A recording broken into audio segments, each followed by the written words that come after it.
Treadstone has worked with hundreds of businesses to help them dominate their industries. Our success led to the development of a simple 4-stage special ops program called the War Room.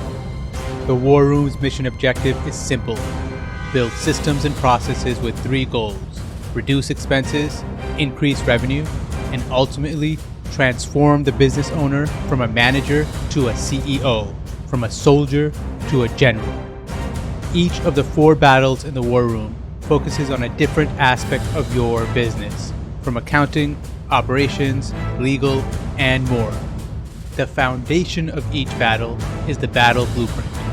The battle blueprint is a strategic plan prepared by a Treadstone general after evaluating your business's strengths and weaknesses. The battle blueprint includes specific, actionable steps to secure mission objectives. It is time to gather your troops and prepare for battle. For a limited time, you can receive Stage 1 battle blueprints for just $99. That is a $3,500 value. In addition, we are also waiving the fees for Stage 2, 3, and 4 battle blueprints. That is a $29,000 value for free. Click the link below to learn more and to schedule your free enlistment call today.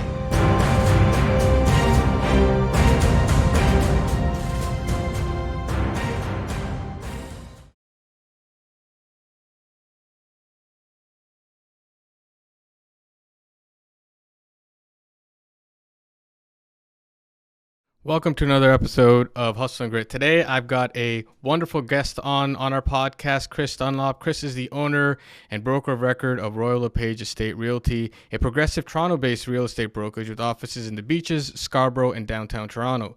Estate Realty offers a comprehensive array of services for both commercial and residential realtors. Throughout his professional career, Chris has always embraced opportunities that enabled him to serve others. Upon becoming an agent, Chris joined Royal LePage Estate Realty because of their strong brand, 100% Canadian ownership, and mission: helping you is what we do, which aligns with Chris's service orientation. Welcome to the podcast, Chris. Good morning, Harris. Thanks for having me on. How are you? I'm great. How are you doing? I am fantastic. It's been a good year. I know that the market has not been easy, but in markets like this, the best rise to the top. So it's been a great year. I mean, a year. We'll get to the year in a bit because the year has been interesting. And I'm glad. You know what? Every single time I've spoken to you, you've been very upbeat, which is very, very contagious. And I like that. So it's easy to have a conversation with you. So which is why I'm kind of looking forward to our podcast today. But before we kind of jump into it, I want to know a little bit about how you got, for the listeners who haven't kind of been introduced to you, how do you get into the real estate industry? I know you're a very active, safe to say, very active part of the community. But how did you get into the real estate industry? Was it something that you've always wanted to do? Was it something that you kind of fell into? What was your kind of journey within the industry? Yeah, so great question and glad to share. So I actually have a very different path to the real estate industry than a lot of folks. I started my professional career as a camp director for the YMCA in Ottawa, if you can believe that. And that's something I did for 5 years. And then I moved into community development. So for the first 15 years of my professional career, I actually worked in the not-for-profit charitable industry. And quite a departure to move into entrepreneurship and business when I got into real estate. And the path there was really partly practical and partly family history. My grandfather was a broker owner in the city of Ottawa for many years, had his own real estate shop, Donald G. Charbonneau Real Estate. And I have some family members that are in it. So, as I was getting ready to start a family, I had a couple of kids on the way. My wife and I have twin boys. As much as I loved my not-for-profit charitable work and helping people is always been a part of my DNA, I needed to make some money. The charitable industry doesn't have a lot of money.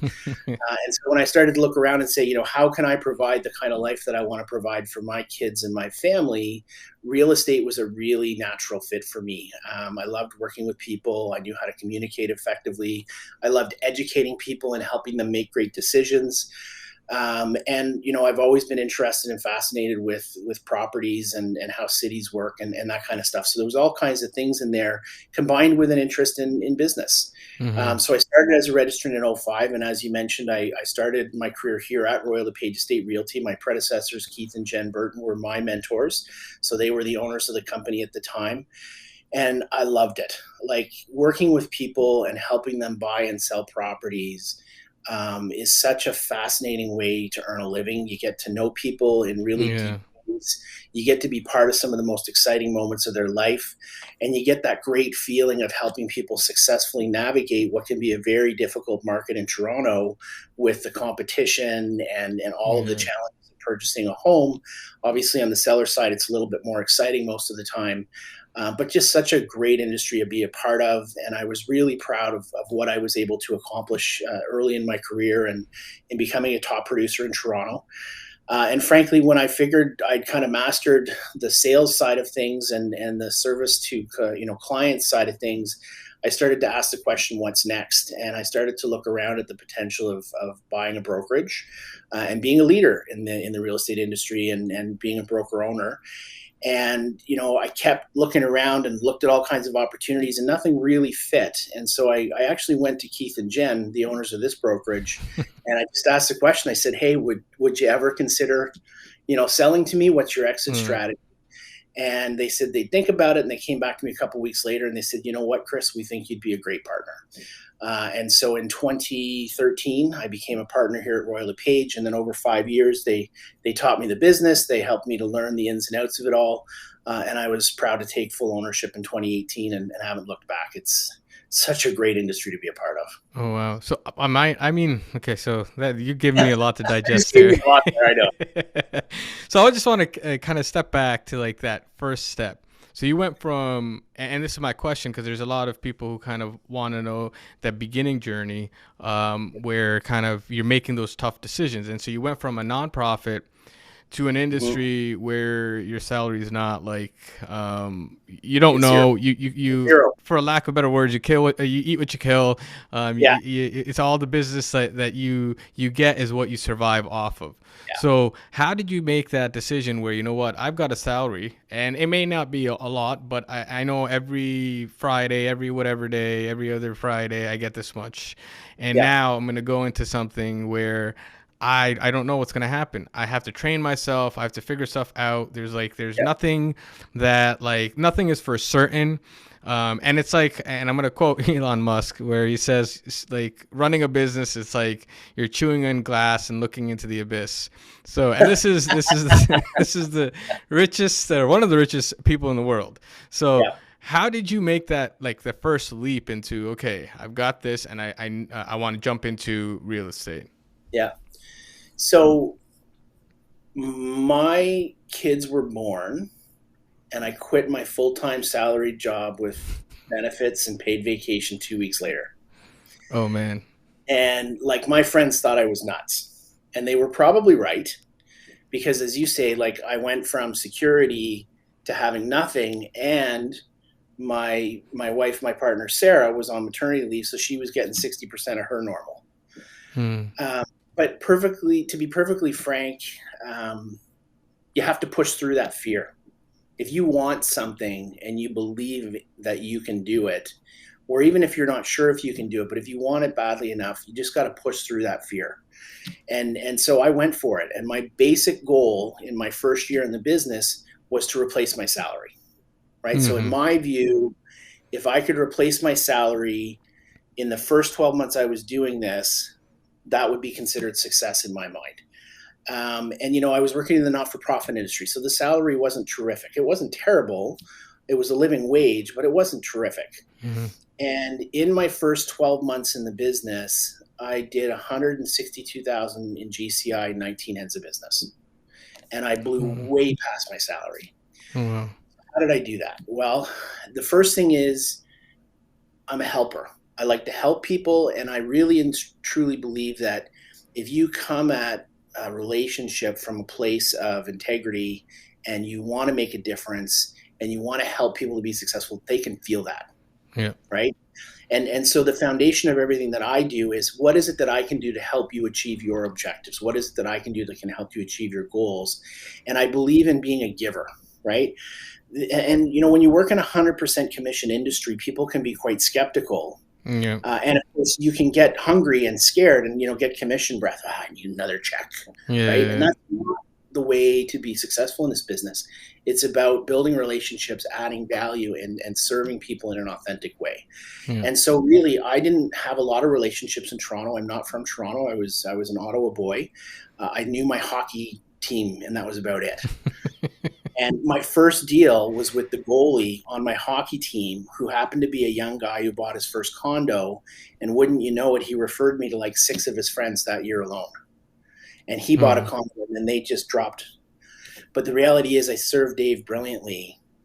And as a result, the confidence to refer me to his friends. And it just kind of cascaded from there.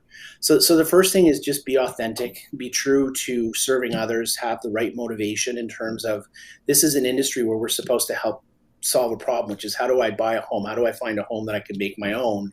And how do I buy it? Or how do I get the most amount of money out of my existing house so that I can move up, or I can move sideways, or I can retire, and just come at it from what's in it for the person you're serving, and then serve them brilliantly. Be the very best professional that you can be. Yeah. But, that makes it sound a little easier than it is, because starting in the right place doesn't lead to the results. And so, the way I'd like to describe it now when I'm coaching agents is success in real estate is actually very simple, but it's incredibly hard work. Yeah. Right. So, I knocked on a lot of doors. I wore through a lot of shoes. I delivered a lot of flyers. And early in your career, you have more time than money. And so you have to use your time wisely to create opportunity, right? So you have to go out there and you have to have conversations with people that you don't know. Yeah. And you have to start, just building up a network of relationships so that the business can flow from there. Yeah, no, I completely agree with you. I feel like, and you could correct me if I'm wrong, because you obviously know better than I do. I find a lot of professionals in service industries, much like real estate, because I'm not going to say all realtors are like this and it's only realtors. I'm going to group this into service industry where it's a commission based. When people are looking into it, they think either this is way too difficult, I can't do this, this is impossible, like I don't know if like every Friday I can't get a check, I can't do this, right? It's not possible. Or the other end where it's like, how difficult can it be? Where like everything else in life, it's kind of somewhere in the middle. Right.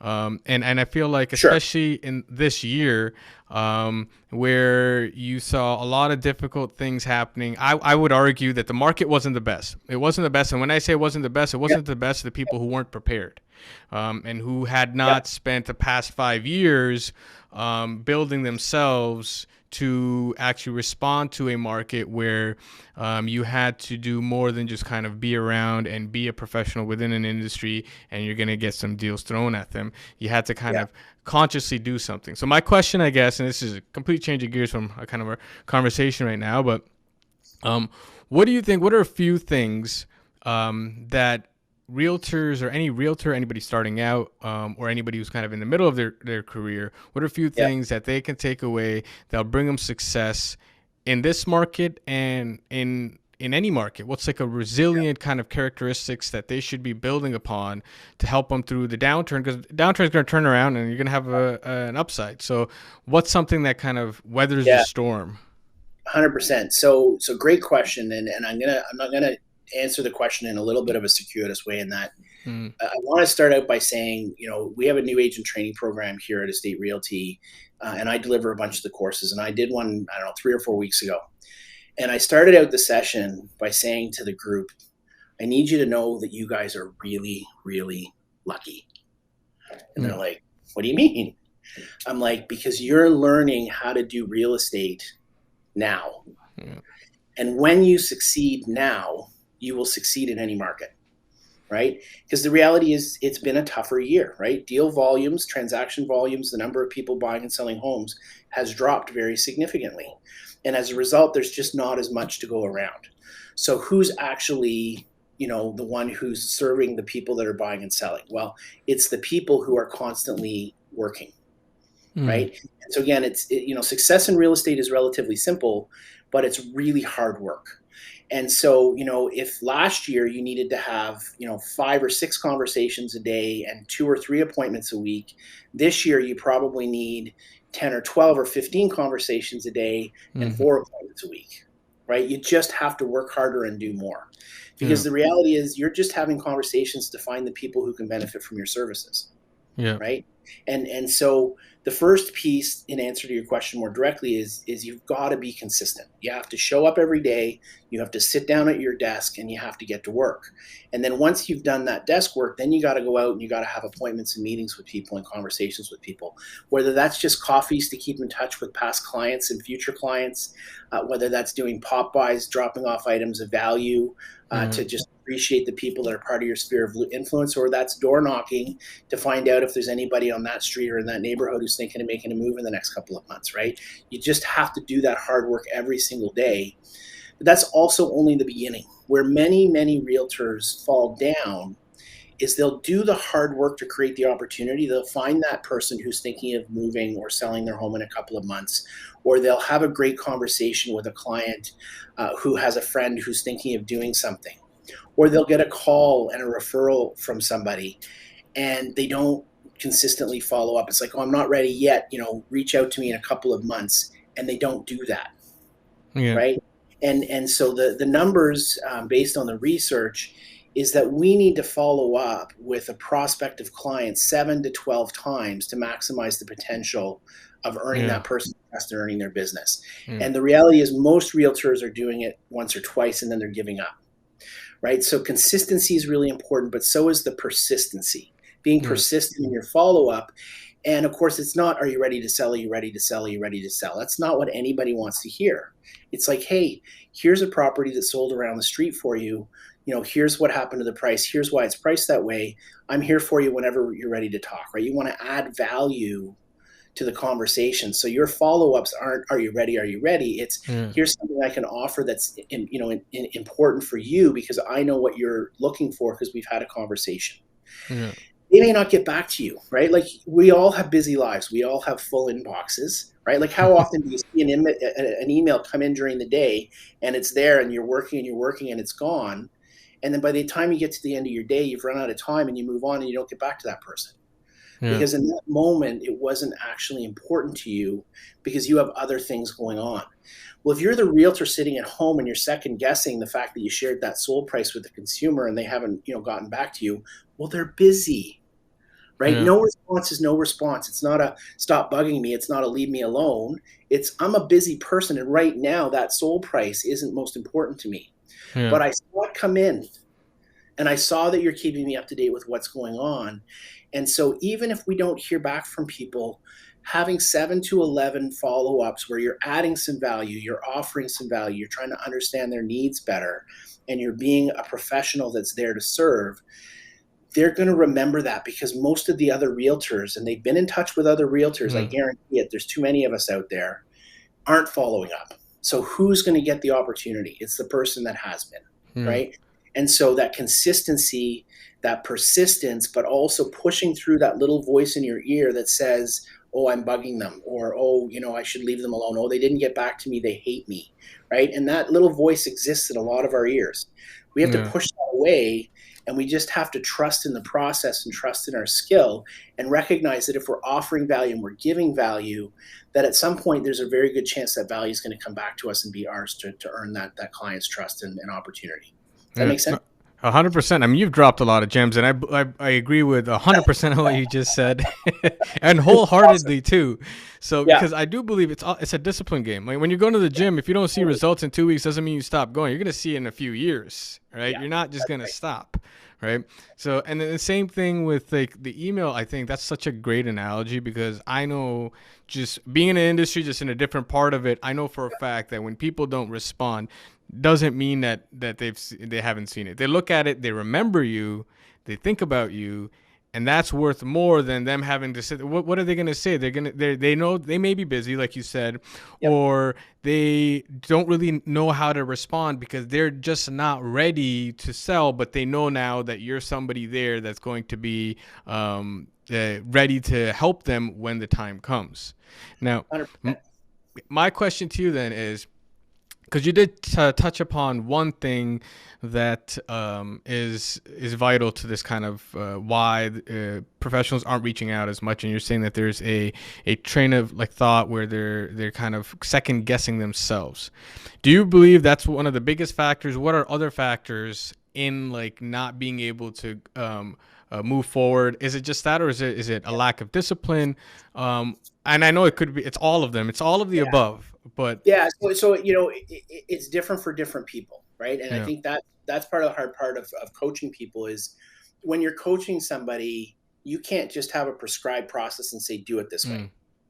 Because one person might have one barrier and a different person might have a different barrier. So part of it is getting to know the professional you're working with in your coaching and understanding what their strengths are, but also understanding where their deficits are. We all have them, right? Like there's lots of stuff I don't do well, right? And so there's no judgment in that. It's just we are human and we have strengths and we have areas we could be better. When you understand those deficits, then it's really challenging them, right? So, an example would be people are afraid of rejection, right? And this is hardwired into our brains. Like we shouldn't feel badly about being afraid of rejection because there's this little piece of our lizard brain that says danger, go hide in the cave, right? Like it's been around for 100,000 plus years. And so it's like we're afraid of somebody yelling at us or saying no to us and turning us down and hurting our feelings. And so our brain, our little lizard brain, is trying to instinctively protect us and run away to the cave and hide, right? And this is human and it's natural and it's normal. So what we have to do as real estate professionals or in any sales profession, service-oriented profession, is we have to push through that fear that the brain is telling us to run away, and we need to lean into it, right? And one of the ways that people run away from it, because the cave is not real, right? It's text and it's email. Well, I'll just send them a text. I'll just send them an email. Well, the reality is you can't have a conversation with email. You can't have a conversation by text. You can, but at some point you got to pick up the phone and you got to speak to them, right? And so, yes, text and email are valuable communication tools and they have a place, but a lot of professionals hide behind it and they fail to pick up the phone, right? Well, I was coaching someone recently and they knew they had a friend who had a couple of adult children who were ready to buy. And she was like, tell me what do you think I should write in my email to my friend to say I'd really love her to connect me with her daughters? I said, pick up the phone and have a conversation with your friend and say, hey, your daughters, how are they doing? How did school go? What's going on with the new job? And by the way, when they're ready to buy a property, I'd love it if you would refer to me because I'd take great care of them, right? You can't write that in an email and have any kind of meaningful impact. You need to have a conversation with that person. So a lot of people run for the cave by hiding behind digital communication. Yeah. And it has a place and it has value in making sure we're present in the community, in the marketplace, making sure that people see us and know we're there. But when it fundamentally comes down to asking for the business, we need to pick up the phone. We need to sit across face to face with someone and have a conversation and ask for their trust. Yeah. Right. And so I think that's a big one. It's just people hiding from the rejection. And then there's also being afraid of succeeding, right? So you get to that point where the opportunity's there, but you don't say, so, is there any other reason that you can think of or any other questions you might have for me before you're ready to proceed? Because otherwise I'm ready to get going if you are, right? And I'm asking that question where the person's saying, yes, let's do this, right? And if you fail to do that, you're going to fail to earn all the opportunities that are in front of you because somebody else is going to do it. Yeah, I mean, and you've covered everything pretty much there with the biggest issues in that entire sales cycle, like the beginning, the follow-up, and even the closing. But I think a lot of people, to what you're saying, like when they're sending an email or a text, what they're really doing, and again, correct me if I'm wrong, you know this better than I do, is hey, they know I need to follow up. And this is a easy way to tell myself I followed up, but you're not really following up. It's just I can sleep at night kind of thinking that, like I've done something. I did something. That's exactly what was coming to my brain. I did something. Tick. Yeah. Right. But it's not going to help you to be successful. You have to get over that fear. You have to push through that fear. You have to push through the uncertainty, and you have to do it. And, just to give an example of the power of this, last week we had a prospecting party, and it was a party, right? And the idea is that, through the pandemic, people have become very comfortable just being at home.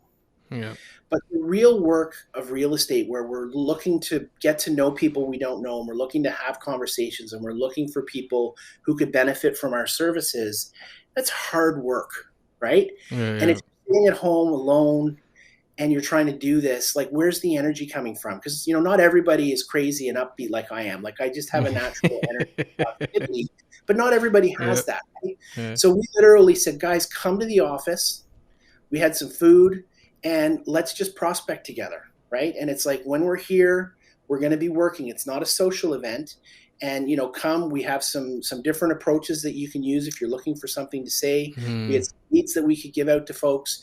And one of our ladies did her first cold call ever, and then she did 60 more right after it, and she was so pumped up. She's like, why have I never done this before? Yeah. And we had a couple of other people who came in, and they were just, they weren't really comfortable, but they knew that it was a good idea to be there. And by the end, they were like, we need to do this every week, right? And so part of it too is being part of an environment and a culture that encourages you to do the things that are going to help you to be successful and brings people together to do them together, because it can be a really lonely business, right? Yeah. And so when you can come together with others and you can feed off each other's energy, then you create a really positive environment to help people be more successful, because it's more fun to do your work when you're doing it with other people. Yeah. No, and I 100% agree. And a lot of people feel like, you know what, I'm going, when they get a client in and they're following up, even if they're good at it, I think environments like that where you're not only, because in an environment like that, you're practicing with one another, you're sparring, right? You're like, hey, I've got a client, this is what they're saying, you're trying to figure out the best solution, and you're sparring, and you're trying to figure it out. You could be the best sales guy in the world, but if you don't do the sparring part, if you don't practice, like any sport, if you don't practice, you could be LeBron James. If LeBron James or Tom Brady stops practicing and stops playing for the next 5 years, they're not gonna be as good as they were when they were at their prime. 100%, right? And I like those analogies of sports figures, because of course a lot of us get a lot of joy out of watching sports. Yeah. And when you see someone who's excelling at the highest level, it's really easy to not appreciate what went into being that good, Yeah. because it doesn't happen by accident. They're practicing every day. They're constantly refining what they're doing. You look at some of the best hockey players in the world. I'm a huge hockey fan, and the nuance that goes into their practice preparation for the season. Or I'm a big baseball fan too. It's like, try to hit 100-mile-an-hour fastball. Yeah. That's not an easy thing to do, but these players, the nuance that they bring to their swing plane and all that kind of stuff is incredible. Well, as sales professionals, we need to put that same effort into refining our skills, right? We're never done learning. And of course, our environment changes too, and we have to be able to adapt to our environment. And so just that constant process of learning and refinement is an important part of our success. I mean, the industry is constantly changing. You have to be evolving with. And I know I'm full of like quotes of like sports figures, but Wayne Gretzky had an awesome quote. He said, "I skate to where the puck is going, not where it's been." All right. And Absolutely. now is like the perfect time to really take that quote and implement it, because you don't, like, the industry where it was is no longer where it is. You got to figure out where it's going to be and position yourself so you're there. And my question, and this is a tough question though. This is a very tough question, but I know I have a feeling a lot of realtors, a lot of just professionals in general are experiencing this.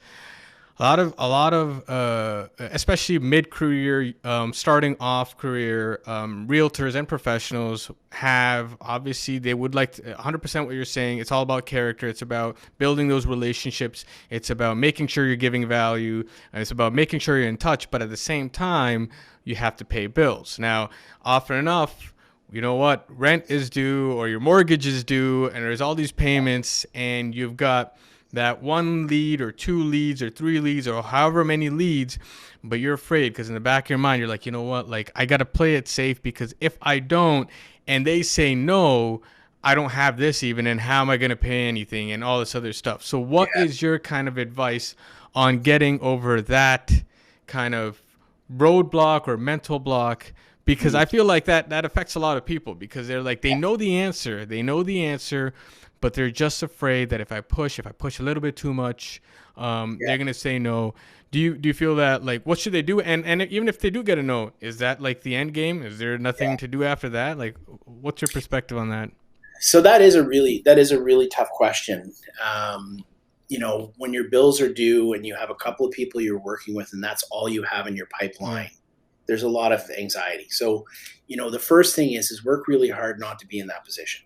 Right. And Yeah. so if you're on the phones every day, building new relationships, having new conversations, looking for new opportunity, again, the more conversations you have, the more appointments you're going to get. The more appointments you're going to get, the more buyers and sellers you're going to service. And so work really hard to create as much opportunity for yourself as you can, because guess what, not everything actually happens. Yeah. Right. 100%. I've had situations where I've worked with someone for 8 or 9 months, and in the Toronto market, like if you're losing in bidding wars and stuff, like, it can really drag out. And I found this client of mine a townhouse up in Markham that was perfect for them.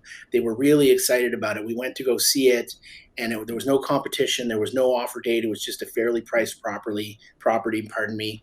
And, I went home and put the offer together. We were going to get together for coffee the next morning to go over the contract and sign it up.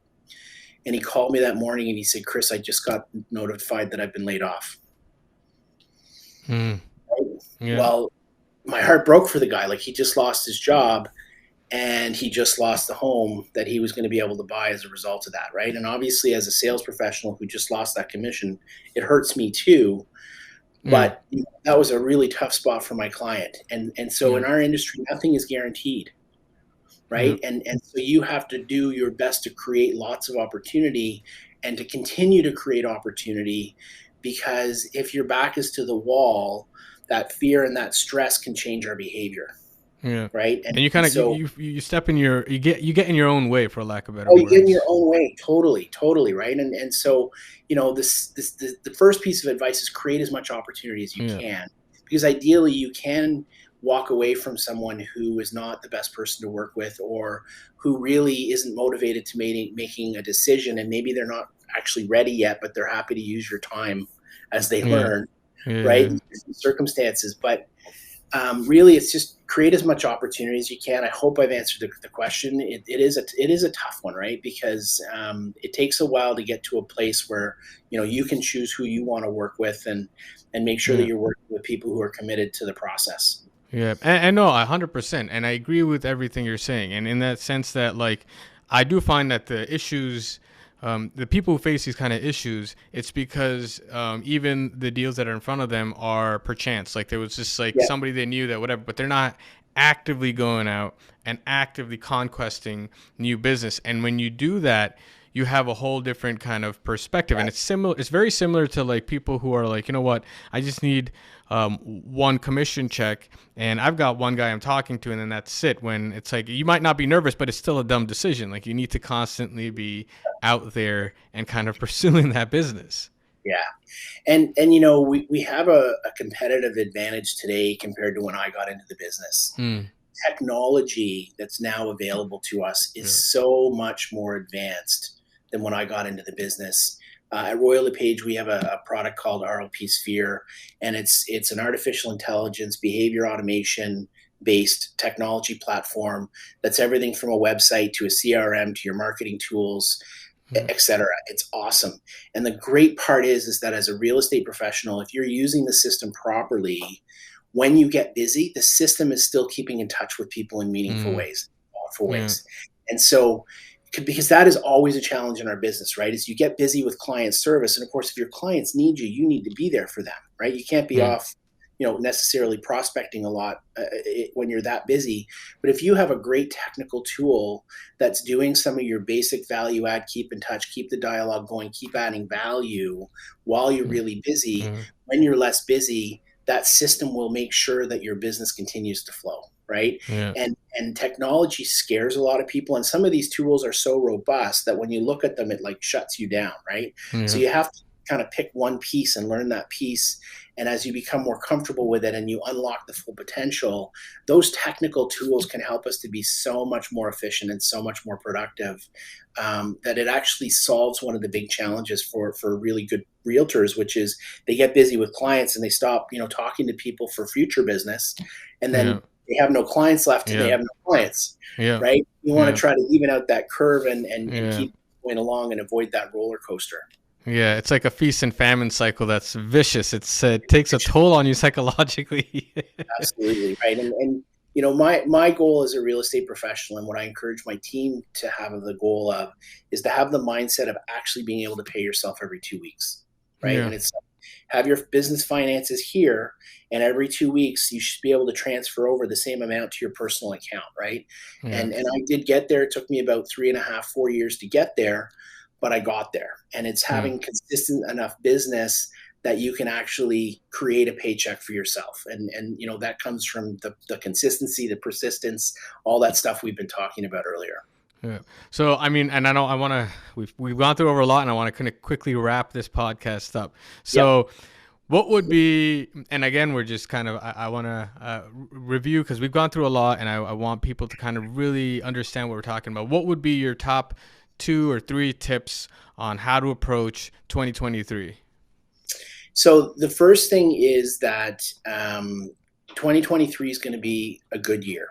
It's going to be a better year. The Royal LePage forecast just came out, and they're looking at a modest 2% decrease in value in the first quarter. So we are going to see, a small decline in the first quarter, but then after that, we're going to see prices flat, and then we're going to start to see them increasing towards the end of 2023. So I think the first thing for real estate professionals is, there's lots of media doom and gloom out there. The sky is falling, prices are collapsing, et cetera. But that's not the truth on the ground, right? The truth on the ground is that sellers are looking around and saying, if there's no buyers, I'm not going to list my home and I'm not going to sell it. And so what's happened is that the inventory's gone way down. There are still buyers actively in the market. And so it's created a floor on the market. And so as a real estate professional, if you have people who have been thinking of buying in the last 12 months, but they've been sitting on their hands because of the uncertainty, fair enough, it's been an uncertain time. 2023, there's more certainty.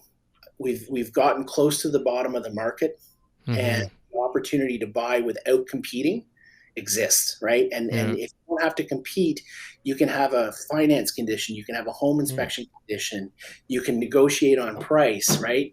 You can actually have a little bit of leverage as a buyer. So the first thing is reach out to all those people who have been thinking about buying and talk to them about the opportunity that exists in 2023. And then, of course, when you're reaching out to people you don't know, talk about the opportunity that you see that exists in 2023. But you can also look at it for sellers and say, okay, sellers, like the sky's not falling, right? Prices have a bottom to them now, and the buyers are going to start coming back in because they're going to see the opportunity. So if you're ready to sell because you want to move to a bigger home, or you want to move to a different home, move sideways, sell your house, move to the condo, or if you want to downsize, whatever your moving need is, the opportunity to do that in 2023 is going to be there in a much more certain environment, right? The rate increases, we might see another 1 or 2 modest increases, but it seems like we're coming to the end of that. And the demand is building up, right? The reality is we have so many people moving to the GTA and the city of Toronto and to Canada in general, that the demand for housing is strong. And so regardless of what's happening with rates, there are simply going to be people out there that need to buy a property. And so for the sellers, the opportunity to get back into the market with a lot more certainty. We know prices are going to stabilize, so we can price your home properly. We can help you understand what you're going to sell it for, and you're going to be in an environment where you can buy a property as well without necessarily competing. So 2023 is going to be a great year. So my advice is talk to as many people as you can, help them to understand the opportunity, take a look at things like the Royal LePage market forecast and understand, what the really smart real estate folks are saying, because the folks at our head office are really, really smart, and they have access to a lot of data. They know what's going on. So I think 2023 is going to be an exciting year, and the people who are going to thrive and survive are the ones who are out there having the conversations and getting the appointments with folks who are looking to buy and sell. Yeah, no, I agree with you. I would argue now, forget 2023, even now is a great time to buy. I mean, we're at the end of 2022. It's a great time to buy. Yep, 100%. So, I think that next year is going to be a good year. And this one's been a hard one, but those that kept working have done just fine. Yeah. No, yeah, awesome. Thank you again. Thank you for coming on the podcast. If any of my listeners want to reach out to Chris, depending on where you're listening, I'm gonna have his contact information on the side or below. Check him out. I think we've got like a plethora of information. A lot of gems have been dropped, and it's not just something that I would argue you should listen to, but listen to it and then reflect on it, and then drop Chris a line if you have any questions. Thanks for coming on, Chris. My pleasure, Harris. Thanks for the opportunity, and all the best.